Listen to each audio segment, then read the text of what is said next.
Some icons may represent a file or folder. Some icons are the icons that represent a file or folder. We save our work in these files. A folder is a collection of such files. What is folder? Folder is a collection of files. Let us learn more about these commonly used icons. File icon. We use our work in a file in a computer. Icons of file may be different. The icons are may be different, and file icon is used to work in a file. Folder icons. A folder is a collection of files and it helps to keep the files organized to maintain the files. Program icons. A program starts by clicking on the icon of that program.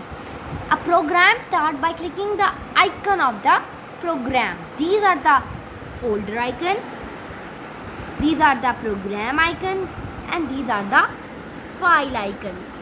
Taskbar. The taskbar is a long horizontal bar at the bottom of the computer screen. This is the bottom of the computer screen,